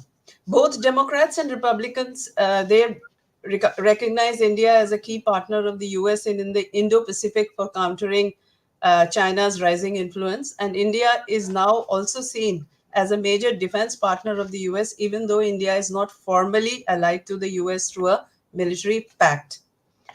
US has largely backed India in its border dispute with China. The present US, from 2020 when we had the problem, the US has largely backed India in its border dispute with China. Good relations between India and the US has also reduced the Pakistani leverage over in Washington. Examples being, the visa validity of Pakistani citizens have been reduced from 5 years to just 12 months. This month, some Pakistani firms allegedly involved in the missile programs were among, who have some export restrictions have been placed on them. This is happening independently of, but, from the Indian perspective, these are the changes that are taking place. And it is Trump administration in 2017 that the Quad was revived in 2017, and it is Biden who has actually strengthened it. So even if it is Harris who is elected, the Quad is going to perhaps continue in the same way. So there is not really going to be much difference between Trump and Harris as far as what is happening in the Southeast Asia. So if this trend of a strong US stance continues under either candidate, then it will somehow give some leverage to India in Southeast Asia, enhancing its defense capabilities and technological advancement. So these are likely scenarios. Of course, we don't know what happens in reality. Then, like, for example, under the Biden administration, US and India have deepened their strategic cooperation across the technology sector. Last year, the launch of the Initiative on the Critical and Emerging Technology, ISET, has set the stage for closer interaction in the coming years. So, if Harris comes, this kind of a thing will continue, because it is and one can't say what Trump will do on an agreement like this. Whether it will be, of course, it can change. That is a different scenario. But Sure. after all, Biden has been cooperating with the present Indian government, and if Harris comes to power, then gets elected, then it's likely to continue. And in the political sphere, if Kamala Harris wins, the US would continue its somewhat soft approach towards India on issues including human rights, export of restricted technology to Russia, and India's official alleged involvement in an assassination attempt on a Sikh activist in America. And if you contrast it to what has happened between India and Canada, you will find that America is really being quite soft on India on this, the present administration. So a Harris administration will encourage India to use its ties with Russia to end the Ukraine war, and at the same time push New Delhi to reduce its defense and economic ties with Moscow, which is actually it's increasing, including, as you know, for the India and Russia upgraded an agreement to build 6 civil nuclear plants in India in Tamil Nadu itself. So that part also, there's not likely. I mean, Harris will continue to support and push as what Biden has been saying. Like President Biden, as you know, has commended Prime Minister Modi for his historic visit to Poland and Ukraine, and for his message of peace and ongoing humanitarian support of Ukraine. So this is something that is, there's really not much difference between probably the Republicans and the Democrats on issues like this. So on the economic front, both Trump and Harris have emphasized the need to reduce the reliance on Chinese imports. It's very much a plank for both the candidates as far as during the elections. The Biden administration has imposed the export restrictions on export of technology to China, and also put in place trade barriers with China on critical minerals. semiconductors and healthcare products. Harris will follow Biden's policy of partial decoupling from China, and it should provide some opportunities to Indian business, especially Indian manufacturing, which comes within the trusted supply chains that the US is seeking. I think the recent news you may have read about a huge increase in the export of the iPhone from India, for example, and so therefore what the Biden government is doing, the Harris government is likely to continue as far as the economic cooperation between India and US. Now, as for Trump, one cannot predict what his policy will be towards India on the economic front. Certainly, a Trump approach to tariffs will hurt India. And though he says that it will be global, but it is likely that the biggest target will be China. There could be opportunities here for India. It is important to recall that in January 2020, United States and China had reached an historic enforceable agreement on phase one trade deal that required structural reforms and other changes to China's economic and trade regime. So what the important thing is that, therefore, despite his apparent anti-Chinese posture, Trump may be ready to cut a deal with China as he did in 2020. You can't rule it out with China. We can't say that he's right now indulging in anti-China rhetoric, but when he comes to power, we don't know, because after all, at that time, he called this phase one agreement with his very, very good friend, President Xi Jinping. And you know what, the whole, it was, of course, eventually it was an utter failure. But anyhow, he did cut a deal. So, but you can say, on the other hand, Trump could adopt more aggressive policies towards reduce U.S. supply chain dependence on China, and encourage more U.S. companies to explore India as an alternative. I mean, these are all, in yes, the air. Absolutely, they're all very possible scenarios. Yeah. And but on tariffs and trade, Trump could be a difficult customer for India itself. Trump is obsessed with trade deficits, and in 2022, India had a trade surplus of 45.7 billion with the US. So Trump likes to, being what he is, Trump likes winning on every front, and he could seek a hard bargain on tariffs with India as well. So which could affect, his whole issue about higher tariffs. As far as another key issue that I wanted to highlight was also immigration. What is the likelihood? So another of Trump's signature policy moves will be to crack down on immigration, as we all know what his rhetoric on this is and all what he's been saying. This may be accomplished by a large-scale deportation, which will affect Indians, if not India. But, and Aravindan, you had mentioned about the illegal, the number of the illegal people, Indians trying to get into US is increasing from earlier times. And recently, I think a plane load of people have been brought back into, a few days ago, they have been sent back to India. So this deportation and all that will affect, as I said, Indians, and may not be India as such. But, the visa restrictions have been increased both under Obama and Trump administration, and a future Trump administration could tighten the visa regime even further, even for the highly skilled category. So and if you see the engagement that the present government of India has been having with USA, it's likely to continue irrespective of who the president-elect. I mean, you have had, visits by all, a lot of the cabinet ministers, including Prime Minister Modi himself, and where he addressed a major diaspora meeting in New York. And, conscious of the role of the Indian diaspora, which is over 2 million strong, in its role in the elections. So I think in conclusion, what I would like to say is that Indian government will need to do a balanced assessment of the two candidates who are both positively inclined towards India. What we need is the ability to be agile in adapting, to the potential shifts that may occur, without seeing it as being favorable or unfavorable. We will have to react in a very agile manner and adjust. It's not a question of balancing only, but in terms of being agile in your attitude towards the whoever is the US you, president, you raised a because couple of points that we can so therefore, the segue. American president, after all, is a powerful person which India has to deal with.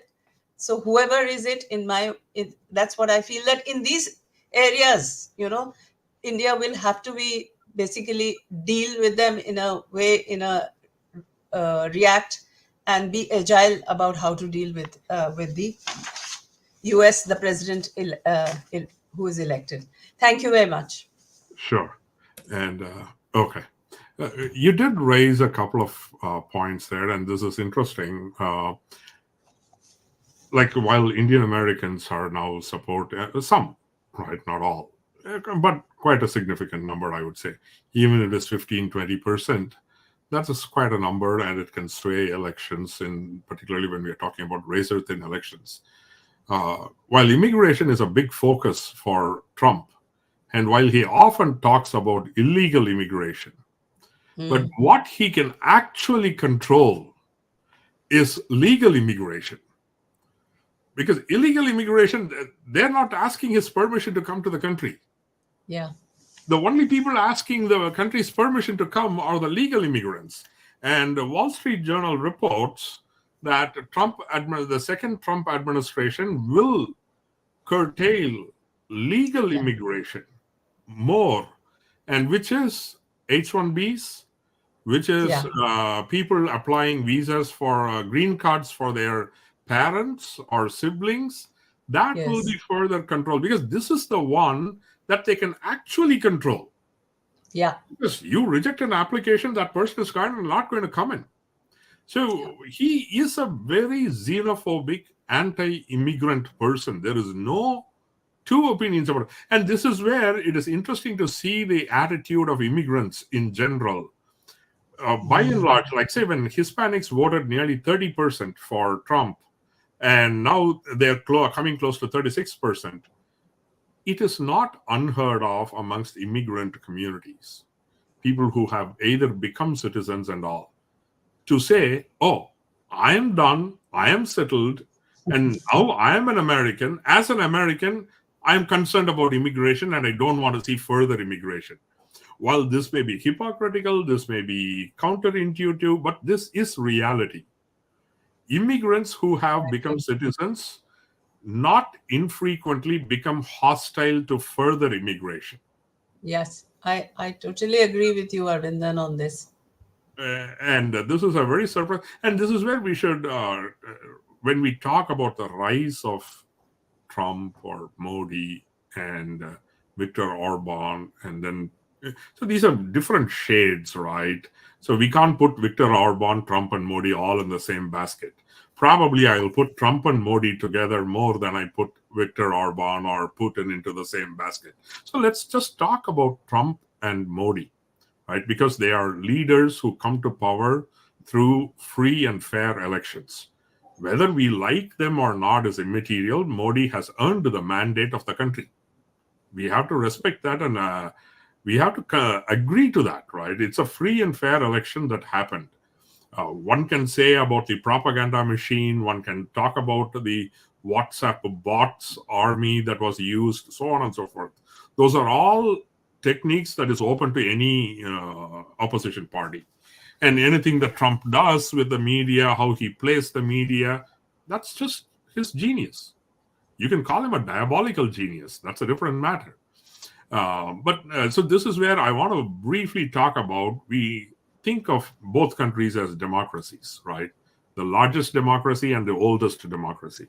The largest being India and the oldest being the US, right? I was reading up Yasha Monk, who writes quite a bit on democracy. And then he makes this central point about there's a difference between democracy and liberal democracy. And both countries, India and US, like to think of themselves as not just electoral democracies, but liberal democracies, right? Where free speech and equality and all of that. So it's not just the elections. It's not just having an election, having a legislative assembly that makes one a democracy, but that is not necessary and sufficient for a liberal democracy. Now, I certainly think if we ranked by liberal democracy, the US still far outranks India as a liberal democracy because of the robust judicial system that we still have. We may have still problems with it, obviously, but India has got more serious problems with being as a liberal democracy. Jawad, would you like to weigh in on the notion of liberal democracy and India and US? You don't have to be constrained. I mean, what I think that elections in India, even from the 50s, I mean, from the first, we managed to do these big elections and everything. But we know very well that in the initial years in India, the ballot stuffing and all that, and capturing of booths, the violence, etc., were extremely high. I mean, while we managed to conduct the elections in quite efficiently, but barring the certain castes from voting, certain capturing of booths and the violence, all that has to an extent reduced in India, but it still exists. I mean, we have now other problems that are coming up with the EVMs and all that. That is there, but the kind of things that has happened in your current election, which I the postal ballots being vandalized, for example, set on fire. I think isn't that a new thing for America? The postal ballots having been vandalized recently. In fact, no. Okay. Yes. Some of this, right? So while we think of them, we actually lose sight of a little bit of a history. Recently, Robert Caro, the historian who is still completing his multi-volume biography of Lyndon Johnson, right? I think he's working on the final volume. I think it's the 4th or the 5th volume. It is magisterial, and he has done so much investigation, and he has finally proved that Lyndon Johnson won his first Senate race by stuffing ballots. Oh. Okay. And then we famously know about the Kennedy election, where there are still, rumors about how Chicago helped him, etc. Right. So this was a very isolated instance. So it's not popular. And it's surprising. They say that they found some scraps relating to Gaza war. So some of this happens, right? So I wouldn't take it as a systemic or anything at this point. But what is really concerning is that Americans think that their election was not free or fair. And to say, have this stop the steal moment, so on and so forth, right? While in India, the rumors about the EVMs, which have no basis, time and again it has been proven, and but that is the real concern here: the loss of faith in democratic institutions and governments that are running the elections. This has never happened in America before. It is a post-Trump phenomenon. Post-Trump, yes, that is correct. What happened in January 6th has not as yet happened here, even in India. So nothing of the sort has happened. Sure. So Jawad, you want to take it? Yeah, when we talk about the shrinking space for a liberal debate, I think I can only share my own personal experience on this because, though I'm not a practicing Muslim, but I have a Muslim identity thanks to my name and my default of birth. But what I have seen is there was a time when I was, whenever I have been very critical of a lot of practices, like, for example, triple talaq and, polygamy and all these things, I was always regarded as a secular person, not the Muslim identity took a back seat. So there was not much discussion on me being a Muslim, or the sometimes the comments that I used to hear would be that, okay, you are, though you're a Muslim, you're very secular and you're liberal, blah, blah, blah. But what has happened now, post 2014, is that I realize that no matter what I say, the identity that comes to the fore is my Muslim identity, whether I like it or not. Now, for instance, very recently I was discussing about the Gaza genocide, and one of my friends who's a supporter of Israel said that when will you come out of the Muslim identity and look at the broader picture? Now, my response to that was, I'm not looking at it from a Muslim perspective at all. I said, why can't we look at it from a humanitarian perspective? Now that's how I'm looking at it.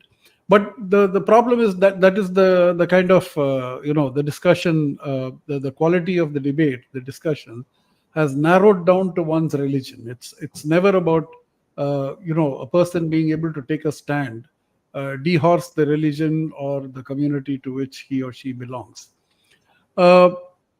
See, the second thing is, the dilution of the democratic institutions, because I think that's there for everyone to see what's happening with the judiciary.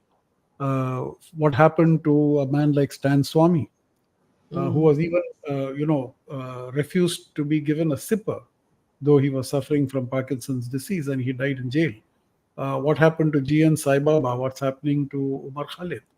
So these are all, instances where the main bastion of democracy is the judiciary. And my feeling is the judiciary has miserably failed. Now, that is where the difference between the US and India is very stark. Because I think, notwithstanding the fact that today the Supreme Court is filled with more of the Republican nominees, I think still the Constitution is held as supreme. And though a man like Trump might say that the Constitution has to be got rid of, but the fact is that it is so well entrenched that it's going to be very difficult to shake it. Now, one of the fears that was being harbored before the recent 2024 election in India was what will happen to the Constitution if the BJP wins an absolute majority. And I think that was one of the moving factors, because I think that was something that even the common people were very worried about. And it showed in the election result, because there was no absolute majority, quite contrary to the speculations of the poll predictions and all that, the exit polls and all that. So in that sense, the ballot box has turned out to be one of the strongest support or strongest defenders of democracy in India. So the people have turned out to be, though the institutions have failed us, but the people have proved that they are the biggest defenders. So that's one thing that there is still gives some hope for us that all is not lost. That is the key distinction I want to also draw, right? Nearly 30 to 40 cases were filed by Trump and the Republican Party or his supporters after the 2020 election. Yes. And all the cases they lost. Yes. And many of the cases were thrown out of the court by his own nominees. Yeah. Yeah. So while we do have a right-leaning Supreme Court with one-third of the Supreme Court, 3 out of 9 were nominated by him, and he did get 2 favorable verdicts, one of which purely on a constitutional question of whether he should be on the ballot or not. And the other one was about the presidential powers. Would a liberal court have been given, would it have given him such, in fact, sometimes I used to think, if Richard Nixon had this kind of a Supreme Court, if Richard Nixon had this kind of a Republican Party, would he have resigned over a bad burglary? Yes. Which is what Watergate was, right? Watergate was nothing more than a bad burglary. And Richard Nixon resigned for that because the Supreme Court was more liberal than it was today. And the Republican Party had a different spine than it does today. For the life of me, I'll never understand why the Republican Party is so supine before Trump.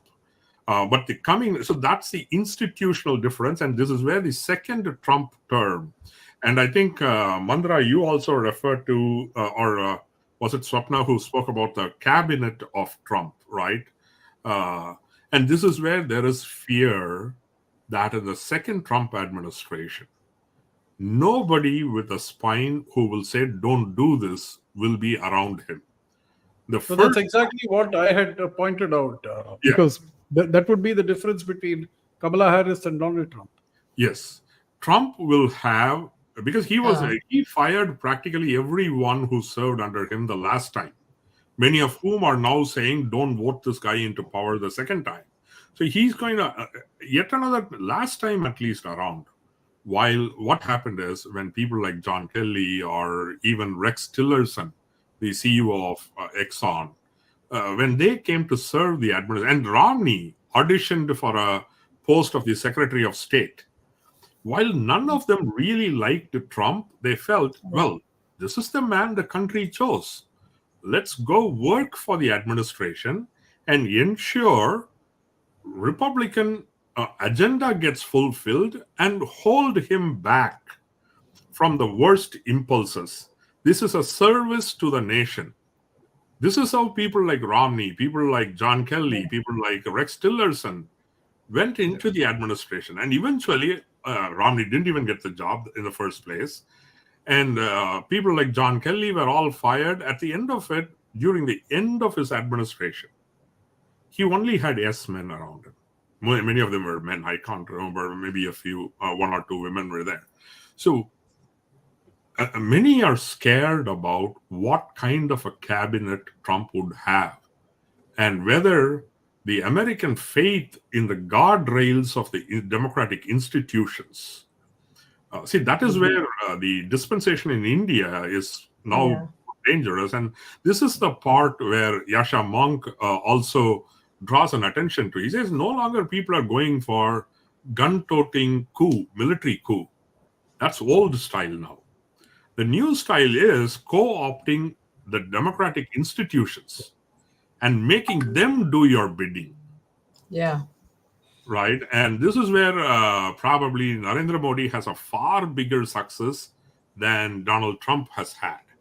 Yeah, if I may just interrupt here, Aravindan, I just want to ask you one question. You read the Babri Masjid judgment of the Supreme Court.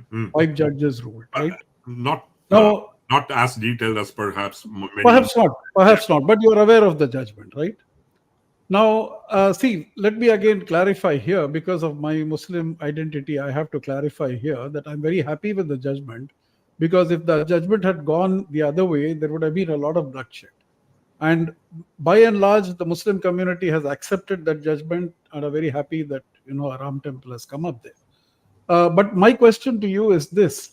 Regardless of the political consequences of, what might have happened if the ruling had gone the legal way, do you think any court in the US would have decided the matter in such a way, giving a complete go-by to the law, to the constitution, to the legal, issues involved, but, a politically expedient judgment, that is what we can call it, and to which surprisingly none of the judges have attributed their names to it. Nobody signed the judgment.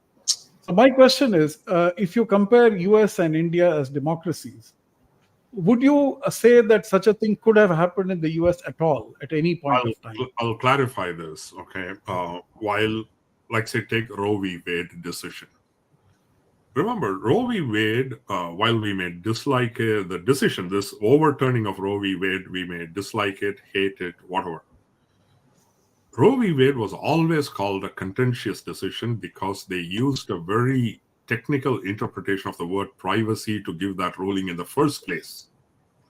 So again, it pivoted on a very technical interpretation of the law to undo it. So what was done and undone were all done with the guise of law, as you can call it. But when we often talk derisively about the guise of law, we forget that only as long as people want to have at least a fig leaf cover, that is your last remaining barrier between outright lawlessness and some level of legal framework, right? When I don't care what you think, and then I spout out everything. That's people may say, "Oh, that's fantastic. You speak your mind." But remember, only when I'm self-censoring, at least to some extent, you can believe that I have a conscience, right? The moment I think I can speak whatever, Jawad will take it, or I don't care if Jawad will take it, then you don't have anything again that you can hold me back with. Absolutely. The moment I say, okay, if I say something, how is this going to go down with Jawad? And do I want him to think of me a certain way? That is where you get at least a small leverage. So as long as people want you call it the disguise, you call it the makeup, you call it the lipstick on a pig, whatever you call it, as long as people want that appearance of law, that's your last remaining defense against total lawlessness. So whether it is Roe v. Wade, even this decision for the presidential powers, there were legal scholars who said this will go the Trump way. And it went the Trump way. So it's not, yes, there are partisan takes. Obviously, there are Republican judges who have a certain perspective. And you wonder, law is the law. Why should somebody have a party lens to it? But a party lens is not just a party lens, but a philosophic lens. Correct. Right. So, no, what you're saying, akin to the Babri Masjid decision, would it have happened? At least I can say we have come a long way from that. Remember, this country also had a Supreme Court which once said slavery is legal. Legal, yeah. The Dred versus Scott decision, right? And then we had different Supreme Courts. So, yes, some Supreme Courts and courts are still peopled by men who reflect the society.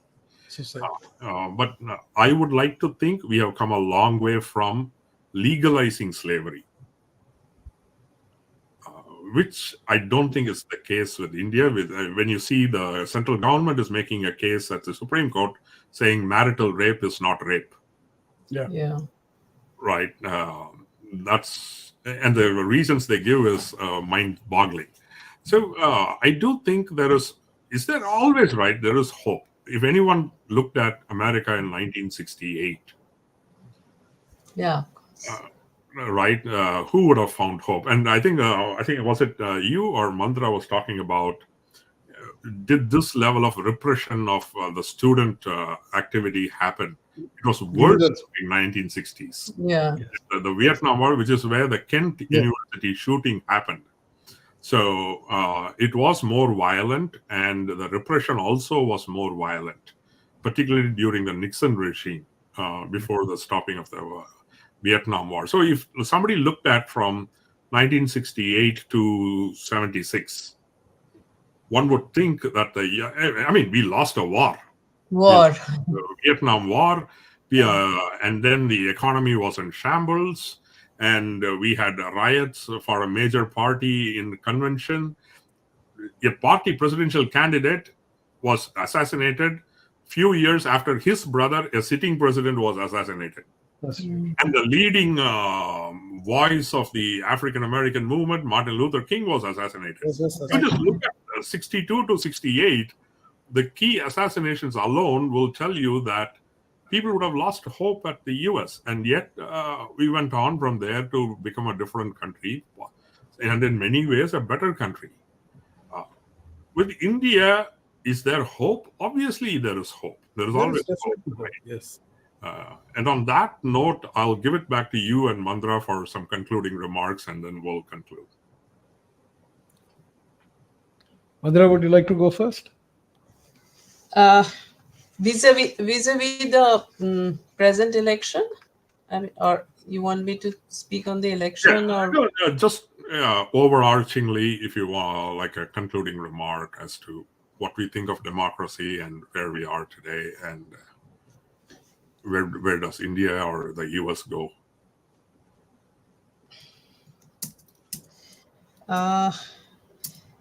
It's a we as far as I really will speak only for India. I think this is one institution of the democracy as a form of government that we have, and the way we have evolved after the independence, is, I think, for us the right way to whatever has been achieved all through the elections has been quite remarkable. I mean, considering that you had the regional parties breaking the behemoth Congress party, for example. Congress party started crumbling from 66 onwards, and then you had the regional parties like and you had produced leaders who were participating in elections, and people like Lalu Prasad Yadav, the Mulayam Singhs, and others also. And of course, in southern India, you had the regional parties, the DMK, AIDMK, all of them participating. And the way the first election saw the Congress being for the winning in such a brute majority, all that has changed, and I think the change has been for the better. But if we do not then pull down our institutions, which has helped us to go ahead in this way, the whole idea of getting the the protests, the activism, if those rights are not taken away from the people, I think democracy can only become stronger and better in a country like India. And what we are facing right now, or what we are this thing is that the interference with the institutions in the country is what is the danger that we are facing right now, and this has to be pushed back. There has to be a pushback, and through the ballot box, first through the ballot box, but also through agitations, and also through protests have to continue along with elections. That is my view. Yeah, thank you. Thanks, Mandira. Jawad. Yeah, I think history goes around in circles, Aravindan, because if you look at today's situation, the kind of extreme nationalism that we see, the rise of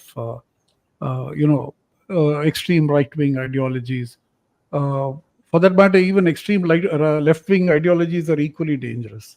So either way, what happens? See, we are witnessing what we saw sometime before the Second World War. My country, right or wrong. So that was the kind of nationalism, that was the kind of parochialism that we are witnessing again today. So I guess every once in a while, the world has to go through this cycle of the rise of democracy, and then the democratic institutions being captured by anti-democratic forces, and then once again there's a lot of bloodshed, and we come back to realizing that okay, we need to work together to survive. So this too shall pass. That's what I feel. Even if Trump gets elected, this too shall pass, because then perhaps the Americans will realize how dangerous it can be, to elect a person like him to power. Not that I'm saying, see, many people might feel Trump is good, many people feel Modi is good. I'm not here to debate with them as to the rightness or wrongness of things. Basically, it is, each one to his own. But we have to see from a larger perspective as to, I see it only as who's, more inclined towards peace, who's more inclined towards peaceful coexistence, who's more concerned about climate change, because these are all things which will, in the long run, help humanity to survive. So I think we should be focusing more on strengthening those forces that believe in the survival of democracy, because all said and done, with all its pitfalls, with all its fault lines, democracy is still the best thing that we have for humanity to survive. Yeah. So because authoritarianism, we have seen where it leads to. We have had 2 world wars we have faced already, and the 3rd World War is not going to be something from which humanity may come out intact, because considering the kind of nuclear arsenals that we have built up. So considering all this, I don't think there's any alternative to peace. So let's hope that whoever comes to power ultimately understands and realizes that there's no alternative to peaceful coexistence. All these borders, all these ideologies, all these lines that we have drawn on the planet Earth are all made by us. thanks to us becoming what is called a civilized. And I hope we are uncivilized enough to realize that these borders mean nothing if ultimately we are going to become an extinct species, or the earth itself is going to become extinct. So that is the kind of situation that we should avoid at all costs.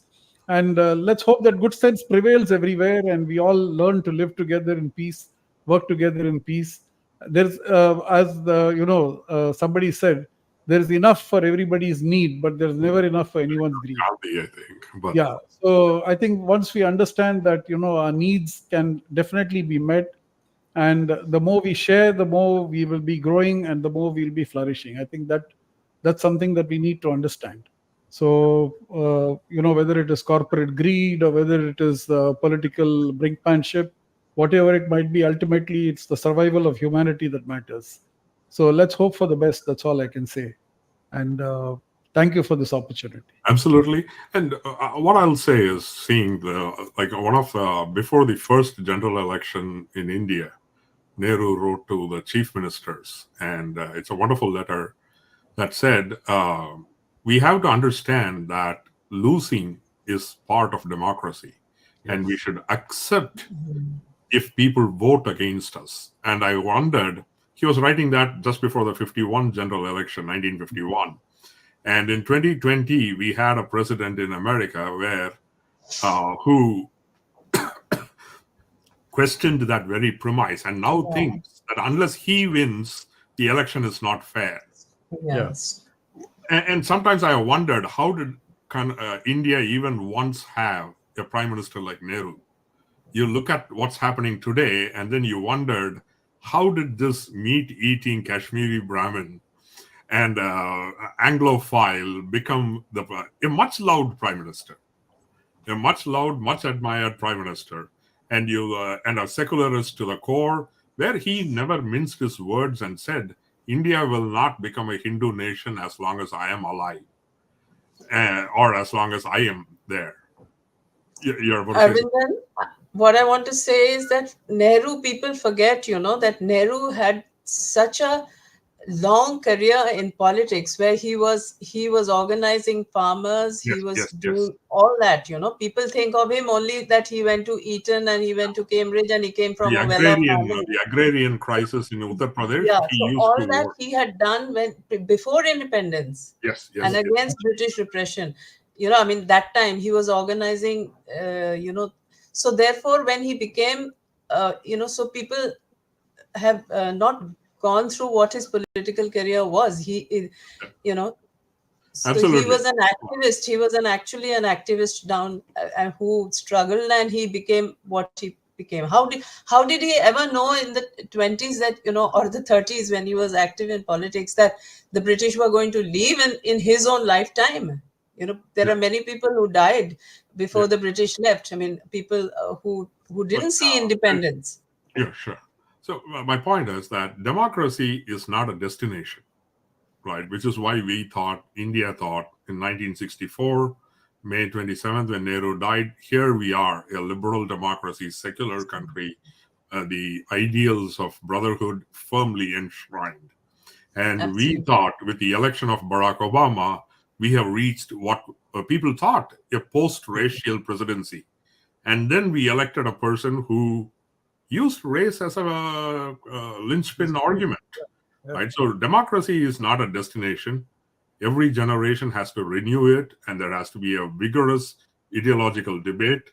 And let's hope whatever happens on Tuesday, as Wyatt said, if winter comes, can spring be far behind? Absolutely. With that, thank you both, Jawad, Mandira, and I know Giri and Swapna had to leave. Thanks to them too. Yeah. Thanks to the viewers who spared their evening to watch with us. Thank you all. Thank you, Aravindan, and thank you, Aravindan, for everybody else. Thank you, Jawad. It's really nice being on the same panel with you. Thank you.